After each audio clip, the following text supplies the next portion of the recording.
Hey guys, Sans the Critic here. Today we are going to be doing something pretty sad, but not too sad. An Undertale death tier list. Now, we can get through this, I promise you. We're going to be looking at deaths are really sad and which ones are not all that sad. We'll be going in chronological order. One more thing before we begin the tier list. I like to hear your opinions, so pin a comment, join my Discord, whatever. Let's begin the tier list. Toriel's neutral death. We're starting off with a really good one. I mean, she begged for the fact that Asgore shouldn't kill you. She tells you how to get to Asgore. You prove to her that you are strong enough to survive outside the ruins. This one is really touching. This one's going in the really sad tier. Papyrus's neutral death. And this one's trying to be a little bit too comedic. It really doesn't sit all that well with Undertale's tone in terms of death. It's not all that sad. It's going in the not all that sad tier. I'm sorry, Papyrus. Undyne's neutral death. This one's overrated. Many say that this is the saddest death in the game, and I can understand why if you take it out of context, but Undyne basically asked for this. She had what she was coming to Earth. We could have just spared her. We could have avoided it. So basically, you don't feel bad because there was no other way. But out of context, this death is pretty sad. So I'll put it in the pretty sad tier. Metaton's neutral death. I honestly forget that this one even exists. It's a little sad, but I don't really remember it all that often. It's going in the kind of sad tier. I honestly don't remember this one. Asgore's pacifist death. Note that I said pacifist because if you kill or spare him, it doesn't matter. He dies anyway. But I'm just gonna say pacifist. Asgore, if you spare him, he's excited the fact that they could take care of the human and that he, Toriel, and the human could all be a family. But at the worst possible moment, Flowey kills him. This one's a extremely sad tier. This one is extremely sad. Flowey's neutral death. This one's going in the no sadness tier. This is not sad at all. Just the face he makes, Now we're moving on to the genocide deaths. Also, some neutral deaths I saved for this segment. Toriel's, I'd say this one is just a little less sad than her neutral death, but it's still extremely sad. She realizes the truth with that she was protecting the rest of monster kind, seeing of how much of a cruel person you are. This one's going in really sad tier. Dog deaths. Extremely sad. I don't like dogs dying. Now, unlike his neutral death, Papyrus's genocide death is absolutely fantastic. Papyrus knows the situation he's in. He is standing right in front of a murderer, but instead of fighting, he tries to relate with them. He wants to help. He wants to make them a better person.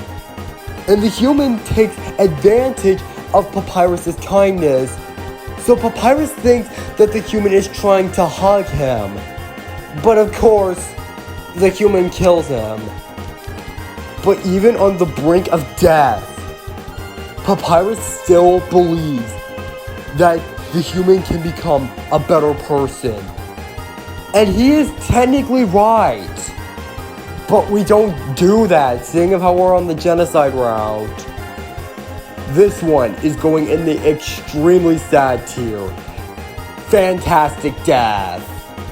Mad Dummy's genocide death, or should I say Glad Dummy. Now, Mad Dummy, he becomes a little too mad, and for some reason, this makes him happy, and then he dies.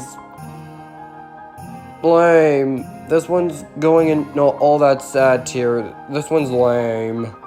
Undyne's genocide death. This one is way better than her neutral one. In this one, she actually has a good reason of fighting you. You're this unstoppable god who kills people, and she tries everything in her power to stop you. She pretty much uses her determination to stop you, but you end up killing her. But even then, she still has faith that this world will live on. This one is a really sad tier for sure.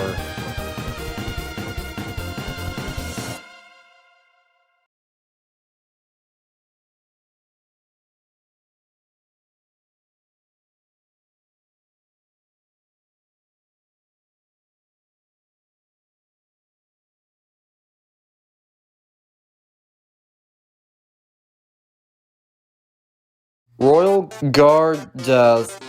This one's fine. Again, I don't really remember it. They're so major. Kinda sad. Middle.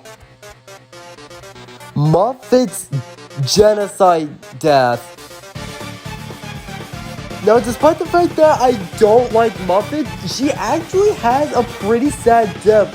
After she dies, this spider comes in and she puts a flower to where Muffet died. It's like a little funeral.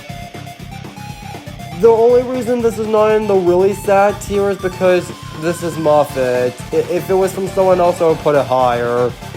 Mettaton's genocide death. This one is even lamer than his neutral one.